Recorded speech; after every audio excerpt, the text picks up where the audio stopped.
All the applications are cleared out in the background, so let's get into it. Phone calls 321, and the iPhone 11 is here, the 17 is here. That was a pretty big difference. Music 321. And the 11 actually doesn't feel super slow, but you can see from loading up these applications, that was a pretty big difference from just those two. Photos 321. Okay, another pretty big difference. Camera 321.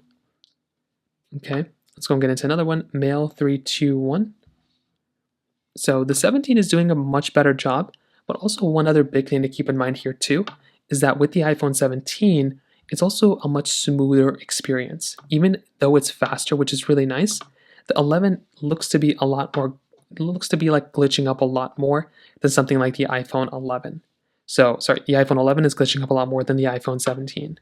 So that is kind of one of those things to keep in mind. So as you're kind of using your phone on an everyday basis, definitely going from an iPhone 11 to an iPhone 17 already is going to be a pretty big difference.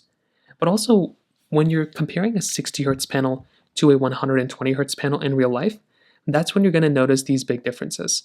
So that's kind of one of those things, right? Like if you're using one of these phones, you're definitely going to be noticing that type of difference for sure between these types of devices. Now, surprisingly, the 11 was faster there. I don't know why the iPhone 17 was slower, maybe because it was on iCloud, but that usually is not what's going to end up happening here for the most part. Let me go ahead and load into some bigger games. So we can try Temple Run 2, 3, 2, 1. And you will probably be able to see that there's going to be a pretty significant difference when it comes down to the performance. So this one has that downloading config thing, but even at that point, even if it just got into the loading panel, it still would have been faster on the iPhone 17. The loading screen, where there was like one slight glitch, but it really wasn't that crazy. You can see even getting into the game wasn't like a glitchy experience, so to speak, but getting into the game here. So you can see on the iPhone 11, it glitched up significantly more than the iPhone 17. So that is kind of what you're going to expect when you're getting into these games and these types of applications.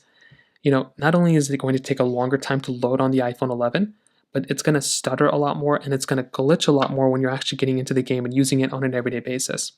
So even that, you can see, I mean, it did glitch up a little bit there even to get into the game. And there's going to be those ever so slightly small differences between the two. So definitely, I would say the iPhone 17 is so much faster. It's so much smoother, as it should be. There's like a 6-year difference between these. So I'm very happy with the progress Apple has made here. And definitely it's going to be a faster experience on the iPhone 17 for sure. Now, when it comes down to their cameras on the backside, it's also another important thing. They're both giving you these dual camera setups, which are really nice. They're both, good cameras. They are very similar in some ways, but the 17